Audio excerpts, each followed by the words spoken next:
왜냐하면 하나님은 언약의 하나님이시기 때문에 그렇습니다. 계속 강조하지만은 하나님은 하나님의 언약 하신 말씀대로 이루십니다. 오늘날에도 마찬가지고요. 하나님은 아브라함에게 주신 약속, 또 그 이전에 아담이 범죄했을 때 하나님이 하신 약속의 말씀에 근거해서 하나님은 지금까지 일하고 계십니다.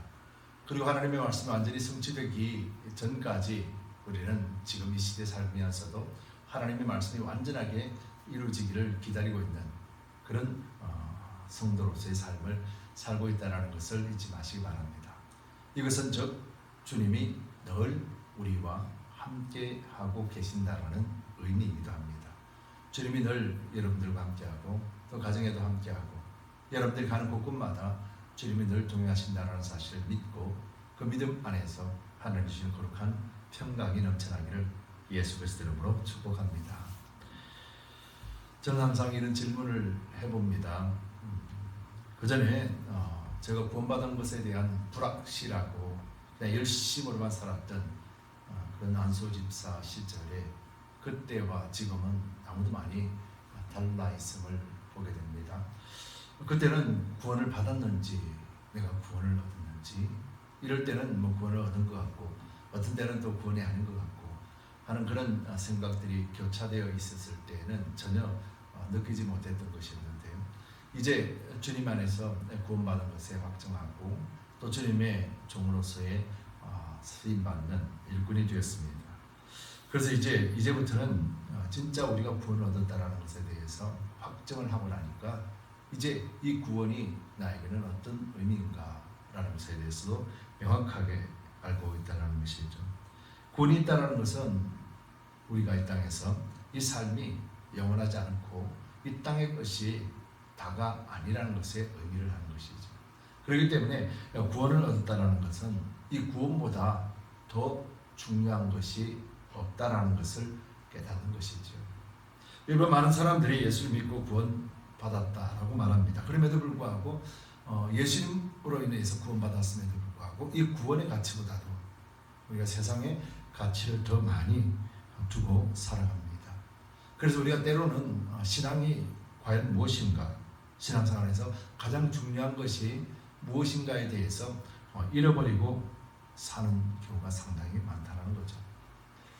만약에 북한이나 아프리카나 중동 지역이나 이 복음이 전거되어지는 그런 열악한 환경 속에서 사역을 하시는 선교사님들이 만약에 미국에 있는 교회를 바라보고 미국에 있는 성도들 바라본다면 그분들이 과연 우리의 신앙을 옳은 신앙, 바른 길 가고 있다라고 볼까요? 어떨까요? 그들은 지금 목숨을 담보로 하고 오직 예수의 복음만을 전합니다. 그래서 온갖 수치와 멸시, 온갖 위험을 다 감수합니다. 그럼에도 불구하고 그 길을 감사함으로 그 생명 구원을 위해서 걸어갑니다. 그것은 바로 자기 자신이 하나님 안에서 온전하게 구원 얻었음에 감사하고 그 의미를 잘 알기 때문에 그래서 앞뒤 가리지 아니하고 앞으로 전진해 나가는 것이죠. 그럼 오늘날 편안하게 교회 생활하고 있는 우리 성도들을 바라보는 그분들의 시선이 어떤 마음일까 한번 생각해 봅니다. 과연 우리가 지금 옳은 신앙생활을 하고 있는가, 또 바르게 복음을 가지고 바른 복음을 전하고 있는가, 이런 사실에 대해서 한번 생각해 볼 수 있는 시간이 되었으면 좋겠습니다. 여러분, 복음이 무엇입니까? 여러분, 복음은 가스펠, 즉 좋은 소식, 기쁜 소식이죠. 근데 자세히 보면은 복음은 이 세상 사람들에게 있어서는 절대로 기쁜 소식이 아닌가 봐요. 정말로 기쁜 소식인데 사람들은 이것을 기쁜 소식으로 받을까요? 안 받을까요? 안 받죠. 정말로 기쁜 소식이라면 받을 텐데 그들 생각과 그들 사상과 그들 생활 속에서는 복음이 결코 기쁜 소식이 아닌 거예요. 여러분, 이것이 무엇을 의미하고 있습니까? 복음은 다른 것이 아니에요. 복음은 사람들에게 회개하라 선포합니다. 복음은 예수 믿어야 천국 간다라고 선포합니다. 예수를 믿지 않으면 지옥 간다라고 선포합니다. 그래서 복음은 사람들로 하여금 예수를 믿고 이제부터는 변화된 삶을 살아야 된다 라고 강조합니다. 그런데 이 복음이 사람들에게는 결코 기쁜 소식이 될 수 없는 것은 사람들은 지금 세상에 사는 이것이 목적이고 또 이것을 위해서 살아가기 때문에 결코 자기 자신을 버릴 수가 없는 것이죠. 하나님이 어디에 있는가? 구원에 관한 그런 생각조차도 전혀 갖지 않고 있기 때문에 여러분 그래서 그들이 이 복음이 세상에 전혀 기쁨이 되지 않는 것은 단순하게 사람들이 예수님을 안 믿기 때문이라는 것이 아니고 성경에는 그들이 예수 그리스도 안에서 복음을 기쁘게 받아들이지 못하는 분명한 이유에 대해서 성경은 이렇게 말씀합니다. 고린도후서 4장 4절에 그 중에 이 세상 신이 믿지 아니하는 자들의 마음을 혼미케 하여 그리스도의 영광의 복음에 광채가 비추지 못하게 하리니 그리스도는 하나님의 형상입니다. 아무리 복음을 이야기를 해도 그들은 지금 복음을 받을 수가 없는 것이죠. 뭐 때문에요? 세상의 신이 그들의 마음을 지금 혼미케 하고 있다라고 말하고 있기 때문에 여러분들 저와 여러분들은 이 땅에서 그 혼미케 하는 세태 속에서 하나님을 믿는 놀라운 사건을 경험했습니다. 그리고 우리는 그리스도 안에서 구원받았다라는 확정을 가지고 살고 있다는 것이죠. 그렇다면 지금 우리가 신앙생활에서 무엇이 가장 중요한 것인가? 이 구원에 관하여서 잘 알고 이 구원이 지금 우리가 살고 있는 지금 이 순간 오늘에서도 이 구원이 나에게 어떤 것인가? 이 구원이 나로 하여금 어떻게 살게 하는가에 대해서 아는 것이 가장 중요하지 않을까요? 나 구원받았으니까 이제 마음대로 살 거야가 아니라 내가 구원받았다라면 이렇게 혼미하게 세상 신이 혼미케 하는 이 땅에서 특별하게 우리를 선택해서 예수를 믿게 하고 구원을 얻게 하셨다라면 이 구원은 과연 무엇인가 우리는 알아야 되는 것이 있죠. 여러분, 복음은 기쁜 소식이지만 복음은 세상의 어려운 경제 문제를 해결하지 않습니다.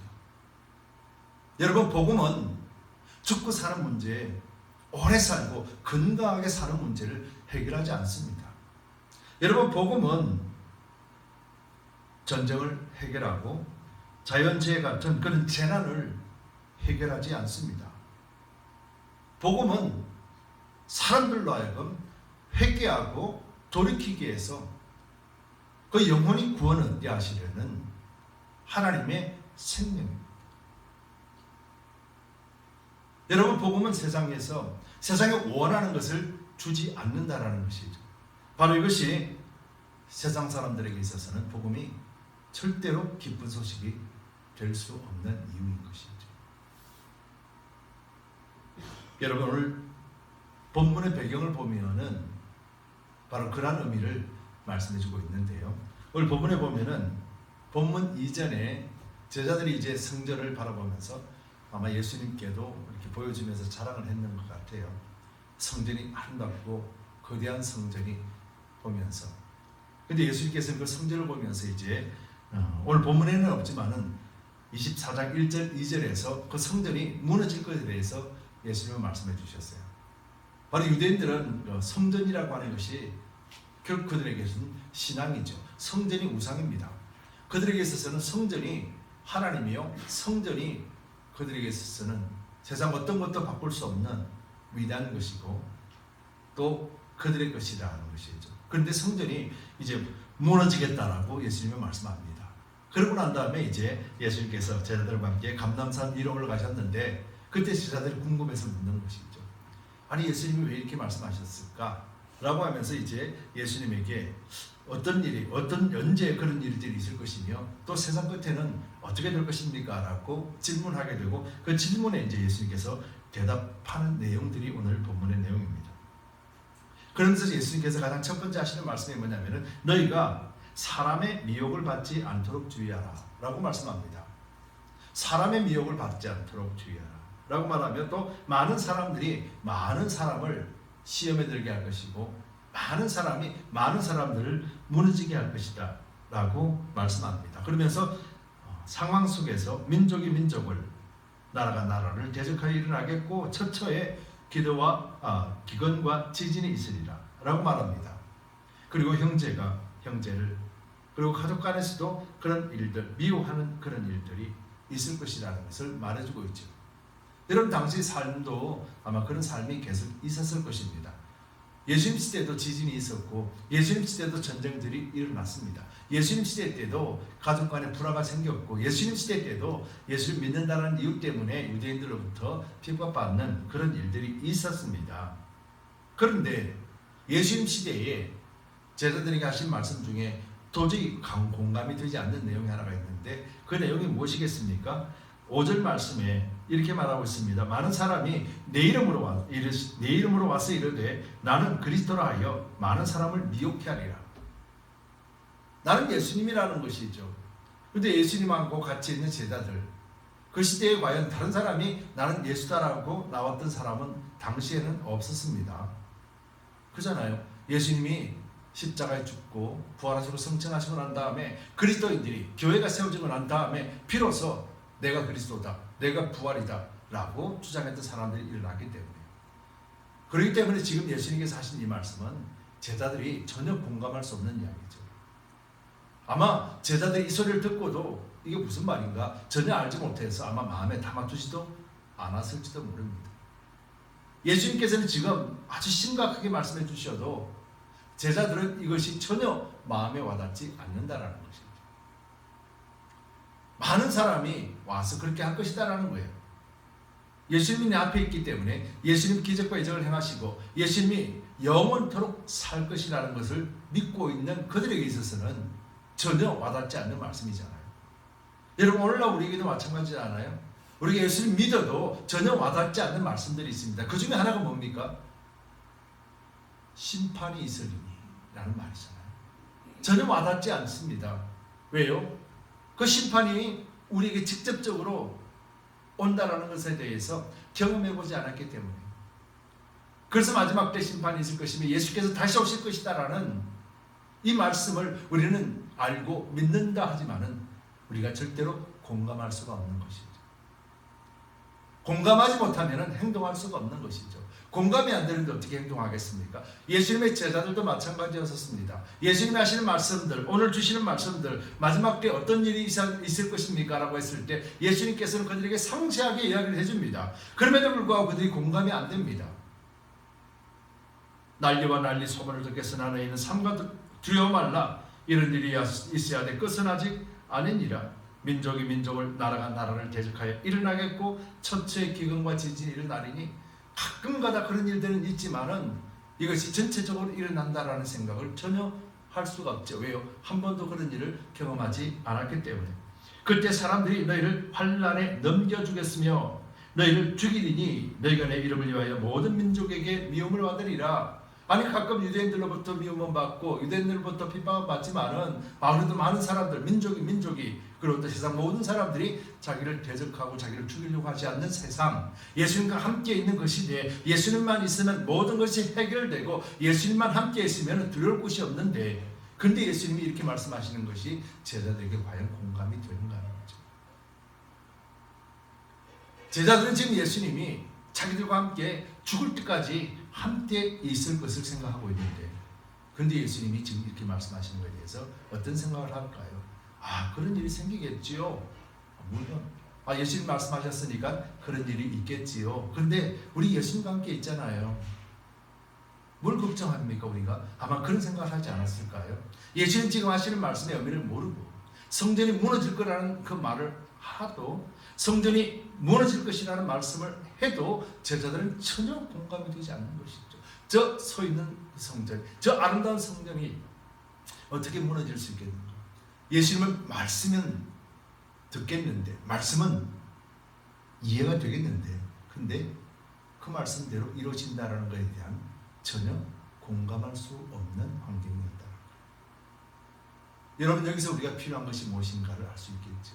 제자들이 이것을 이해하려고 하고 내가 경험하지 않았기 때문에 공감할 수 없어도 예수님이 하신 말씀이기에 그것을 믿는 믿음으로 볼 때 이 모든 것들이 실행될 것임을 알게 되고 깨닫게 되지 않겠습니까? 그러나 제자들은 결코 이것을 알지 못했습니다. 깨닫지도 못했습니다. 그런데 언제 깨닫게 됩니까? 성령이 오시고 난 뒤에야 비로소 깨닫게 되었다는 것이죠. 여러분, 하나님의 말씀, 우리가 오늘 이 세대 속에서도 하나님의 말씀은 전혀 공감이 되지 않는 말씀들입니다.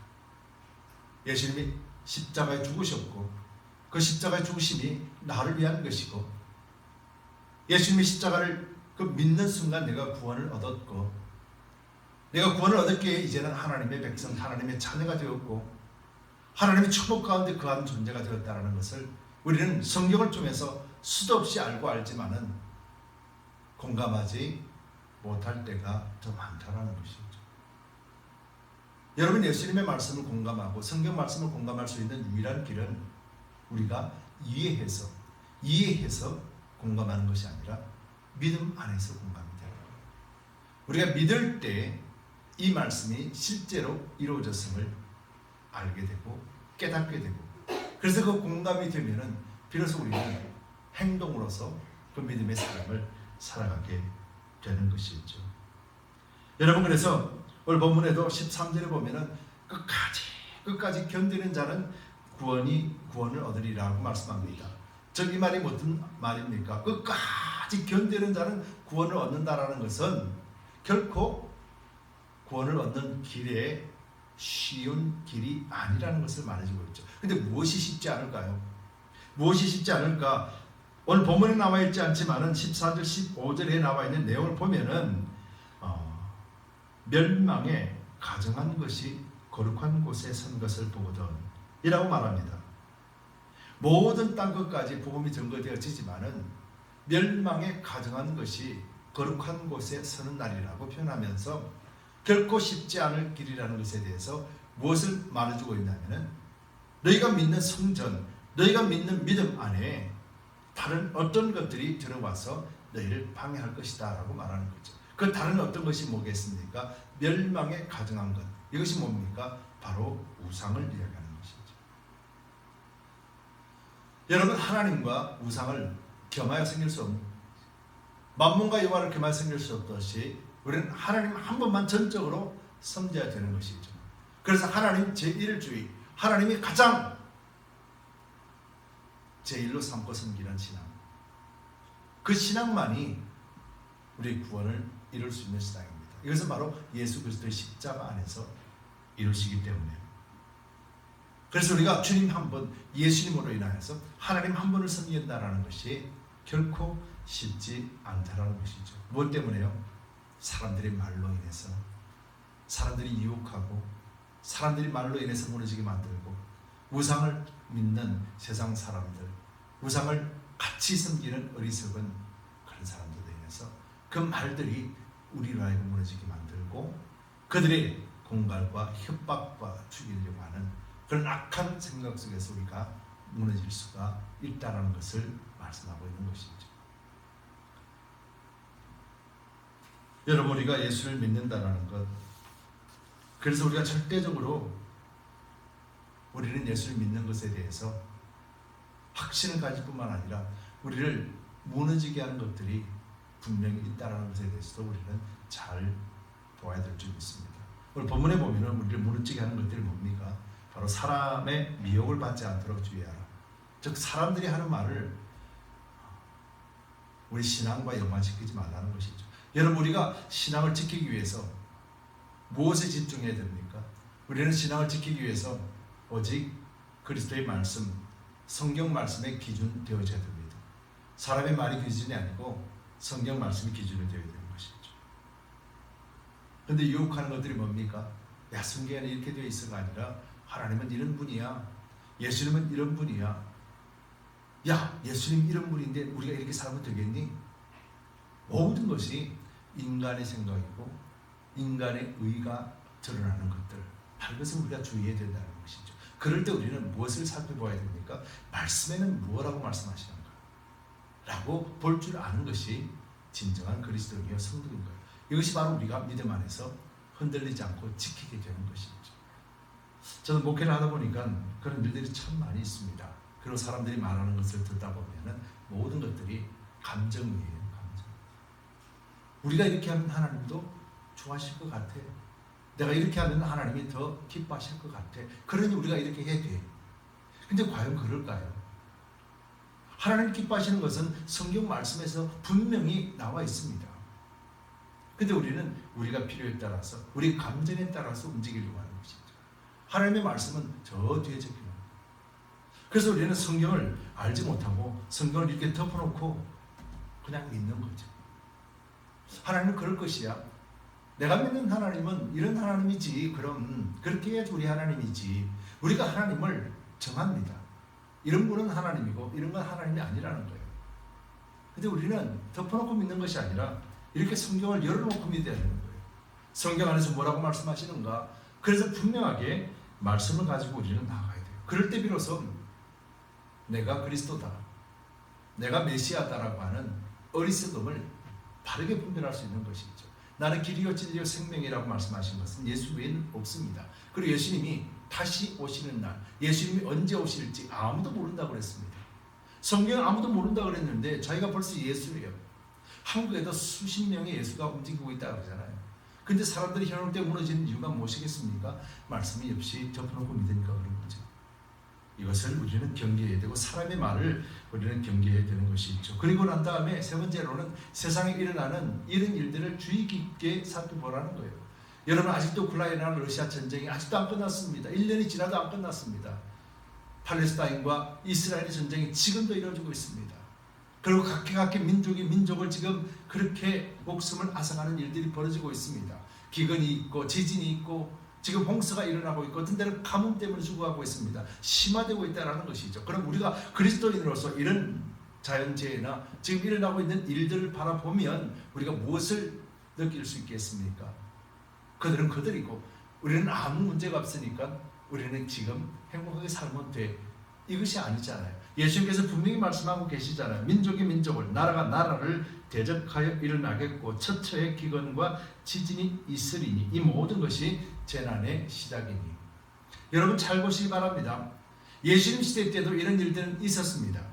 예수님 시대 때도 지진이 있었고 기근이 있었고 전쟁이 있었습니다. 그렇다면 지금 예수님 이전 시대에도 그런 것들이 있었습니다. 즉 이 말씀이 무슨 말씀이겠습니까? 재난의 시작이다라는 것은 이제 하나님의 심판과 하나님의 일들이 시작되었다는 것을 의미하는 것이죠. 즉 예수님이 오심으로 말미암아서 이제 우리를 구원하셨지만은 예수님이 오심으로 말미암아서 이제 하나님의 심판이 시작되었다는 것을 의미하는 것이죠. 여러분 예수를 믿고 구원을 얻었습니다. 그런데 예수를 믿음으로 말미암아 우리 육체는 심판받았고 우리 육체에 말씀의 금이 들어와서 우리 의와 우리 지식과 우리 경험들을 산산조각 다 조각내버린다라고 성경이 말씀하고 있지 않습니까? 그러고 난 다음 우리가 새롭게 거듭난 자로서 예수님과 함께 사는 새 사람이요 성도로서의 삶을 살게 하신다 하셨지 않습니까? 지금 우리가 그렇게 되어 있지 않습니까? 그래서 우리 육체를 따라 사는 것이 아니라 영을 따라 말씀을 따라 살아가기로 우리는 결단되어졌고 그렇게 선택받은 사람이라면 이제 우리는 사람의 말에 현혹되고 무너지는 것이 아니고 세상을 바라보며 지혜롭게 세상이 지금 어떻게 되어가고 있는가를 바르게 분별하면서 사람의 말에 무너져서는 안 되는 것이죠.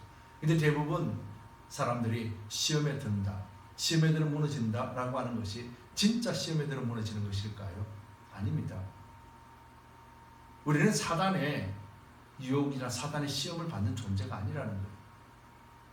우리는 빛이고 말씀을 가지고 있기 때문에 우리는 어딜 가든지 사단의 세력들이 스스로가 물러갈 수밖에 없는 그런 놀라운 존재라는 거예요. 이것이 영적으로 승리하고 그리스도 안에서 승리한 자라는 거예요. 예수님이 우리와 함께 있으면은 우리는 우리가 가는 곳곳마다 어둠이 물러가고 빛이 비춰지고 사단 세력들이 물러갑니다.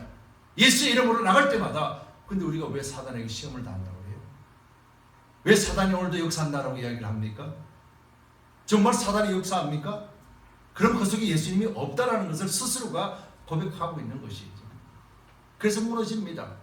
성경에도 그렇게 말씀합니다. 하나님은 우리를 시험치 아니하신다고 그랬어요. 그리고 시험 당할 즈음에 우리는 능히 감당할 만한 시험 외에는 없다라고 그랬어요. 그 말은 하나님 우리를 템테이션 한다라는 것이 아니라 하나님은 테스트 한다라는 거예요. 우리가 감당할 수 있는 믿음 안에서의 테스트를 한다라는 거예요. 그리고 시험 당할 즈음에 피할 길도 예비하신다는 것을. 그러면은 성도는요, 시험 당할 일이 없다는 것을 의미하는 거예요. 우리가 능히 감당할 것과 우리가 감당할 수 없으면 피할 길도 주신다고 했는데, 근데 왜 무너지고 넘어집니까?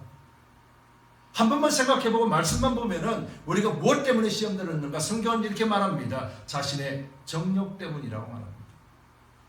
육신의 정욕 때문에 시험에 들어 무너진다라고 말합니다. 이 육체의 정욕이 뭡니까? 내가 원하는 것, 내가 좋아하는 것, 내가 옳다고 생각하고 내가 맞다라고 여기고 내가 판단의 기준자가 되어지고 내가 판사가 되어져서 사람을 판단하고 좋아하는 사람, 싫어하는 사람 정해놓고 받아들이는 말씀, 받지 않는 말씀을 정해놓고 사는 그것을 이야기하는 거예요. 여러분, 시험은 다른 것이 아니잖아요. 자기 자신, 아니 육체가 말씀보다도 살아서 말씀 앞에 굴복하지 않기 때문에 시험이 오는 것이잖아요. 우리가 이것에 대해서 모른다라면 늘 시험 앞에 우리는 무너질 수밖에 없죠. 또 시험 들었어요. 여러분, 그리스도인에게는 시험은 없습니다. 그리스도인은 시험 들 수가 없는 존재예요. 예수님이 안에 있으면 우리는 시험 들 수가 없는 존재예요. 예수님께서 이미 사단에게 3번의 시험을 통하여 이기고 승리하심으로 인하여서 예수님의 사역이 시작됐고, 예수님의 진이 죽으심으로 인하여서 우리 모든 죄값을 청산하셨고, 이제 하나님이 성령이 우리 가운데 오셔서 우리를 거룩하다 하셨기 때문에, 그래서 우리가 이것을 그랬지, 말씀이 그랬지라고 이해한다라고 해서 되는 것인가요? 믿어야 되는 것이죠. 믿을 때 우리는 세상 어떤 말로도 우리를 무너뜨릴 수가 없고 우리는 끝까지 이기는 자가 되는 것입니다. 그리고 마지막 때 또 우리가 볼 수 있는 것은 배신과 거짓된 자들이 난무할 것이라고 했습니다. 여러분, 거짓이 무엇이 거짓이겠습니까? 하나님이 아닌 다른 것을 이야기하는 것이 거짓이고, 하나님의 말씀이 아닌 세상의 말을 하는 것이 거짓이고, 영이 아닌 육체의 말을 하는 것이 거짓이라는 거예요. 여기서 거짓과 참은 하나님 편과 사단의 편인 거예요. 여러분, 그렇다면 거짓된 자들이 무엇을 슬퍼합니까? 여러분들은 복받아야 돼요. 여러분 사업도 잘 되고 돈도 많이 벌어야 되고 건강해야 돼요. 그래서 이 땅을 변화시켜 나가야 돼요. 예수를 믿게 되면 이 모든 세상이 다 변할 거야. 예수를 믿으면 축복받을 거야. 예수를 믿으면 가난에서 물러날 거야. 가난에서 이기고 부자로 잘 살 거야. 정말 그런가요? 말해야죠. 복음은 부자로 살게 하지 않습니다. 복음은 어려운 전쟁을 종식시키지 않습니다. 복음은 위정자들, 거짓된 자들을 정직하게 만들지 않습니다. 복음은 그들로 하여금 회개하라, 돌아서라. 하나님 앞에 심판이 있을 것이다. 그들을 때립니다. 이것이 복음이에요. 자, 그렇다면 이제 복음을 받은 저와 여러분들은 어떤 존재입니까?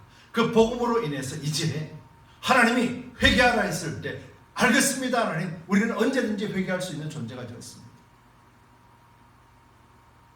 하나님이 베풀라 했을 때 우리는 베풀 수 있는 존재가 되었습니다. 하나님이 사랑하라 했을 때 하나님 앞에 우리가 사랑을 실천하는 자가 되었습니다. 하나님 용서하라 했을 때 우리는 이제 용서할 수 있는 사람이 됩니다. 긍휼히 여길 수 있는 사람이 되었습니다. 그랬더니 하나님이 우리를 건강하게 만들어주시고, 하나님이 우리를 감당할 수 있는 물질도 주시고, 하나님이 우리에게 세상 모든 사람들보다 높은 위치에 서게 하시는 거예요. 그리고 그 높은 곳에서 빛을 발했더니 한두 명이 아니라 모든 사람들에게 빛을 발할 수 있는 그런 놀라운 존재로 만드신 거예요. 여러분, 이 세상에 있는 모든 사람들이 그리스도의 복음을 듣고 회개하고 돌았으며 바로 이런 삶을 산다라면 경제는 회복이 되죠. 전쟁은 종식이 되죠. 병든 자들 치료받게 되죠. 서로가 사랑하게 되죠. 가난한 자보다 잘 살고 가난한 자를 도와주기 때문에 함께 일어서는 사회가 되는 것이죠. 복음이 그렇게 만드는 것이 아니라 복음을 믿는 사람이 하나님 안에서 듣고 깨닫고 행동함으로 말미암아 변하는 것이에요.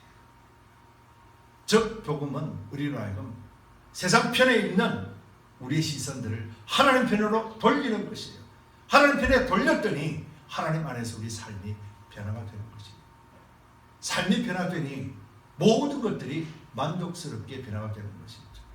여러분, 이 원리가 교회 안에서 지켜져야 되고 교회 안에서 이루어져야 되지 않습니까? 그리고 이것이 세상에 자랑하면서 세상에 주어야 되지 않겠습니까? 진정한 복이 이거야. 세상은 우리가 가진 물질, 건강, 명예만 바라본다 하지만은 그것이 아니라고 말해줘야 되는 것이죠. 하나님이 주시는 것, 이것이 진정한 복인데 그러기 위해서는 우리가 모두 하나님을 알아야 된다. 하나님을 믿어야 된다는 거죠. 바로 예수님께서 오셔서 그 하나님을 알게 하고 믿게 하시기 위해서 예수님이 오셨다는 것에 대해서 우리는 바르게 전해줘야 되는 것이죠. 우리가 기쁜 소식, 우리가 왜 기쁜 소식인지를 기쁘게 받아들이지 못하는 그들에게 우리는 전할 의무가 있다는 것이죠. 세상은 복음을 절대로 기쁘게 받지 않습니다. 회개하라, 무너져라, 깨어져라, 회개하고 돌아서서 회복하라, 삶의 방향을 바꾸라, 용서하고 사랑하고 나눠주라. 근데 세상은 그런 게 아닙니다. 내 자존심과 내 의와 나만 잘 쓰면 되고 내가 1등이 되어야 되고 하나님의 복음이 들어오면 나를 무너뜨린다 생각하니 절대로 기쁜 소식이 되지 않는 것이죠. 여러분, 저와 여러분들은 복음을 기뻐하는 사람들입니다. 그렇기 때문에 이제는 우리는 그 복음을 가지고 나가야 됩니다. 아무리 사람들이 유혹하고 아무리 사람들이 말을 한다 할지라도 우리는 아니라고 단호하게 말하면서 그리스도의 복음 안에서 우리가 변화된 삶을 그들에게 보여줘야 될 것입니다. 여러분, 복음은 기쁜 소식입니다. 그런데 우리가 기뻐하지 않는다면 우리가 어떻게 세상에 복음을 전할 수 있겠습니까? 마지막으로 12절 말씀에 보면은 불법이 성함으로 많은 사람의 사랑이 식어진다라고 말합니다. 즉 이 사랑은 하나님이 우리에게 주시는 사랑을 말하는 것이죠. 예수님의 십자가 사랑을 이야기하는 것이죠. 불법이 성함으로, 즉 하나님 말씀보다 사람의 말로 거짓된 자들이 난무하는 세상, 믿는 자들마저도 무너지는 세상이 될 때, 그때 많은 사람, 그리스도인의 많은 사람들이 사랑이 식어진다는 거예요. 그래, 저들이 저렇게 사는 것 내가 굳이 저들을 위해서 봉사하고 희생하고 헌신할 필요가 있는가? 저들도 그렇게 살듯이 나도 내 배만 채우면 되잖아. 나도 내 믿음 하나만 지키면 되잖아. 그래서 하나님의 말씀을 다 던져버리고 마는 것이죠. 이것이 오늘 이 시대 속에서 나타나는 현상임을 우리가 잊지 말아야 될 것입니다. 그리고 복음, 그 생명의 복음만이 우리를 깨우고 우리를 통하여서 믿지 않는 자들에게 살아계신 하나님을 소개할 수 있고 전할 수 있는 유일한 것임을 잊지 맙시다. 그리고 이제 우리가 가진 이 복음을 세상 끝까지 증거합시다. 그 하나님 앞에 주신 것들을 마음껏 흘려보내는, 그래서 끝까지 견디고 이기는 저와 여러분들 되시기를 예수 그리스도 이름으로 축복합니다. 아멘. 기도합시다.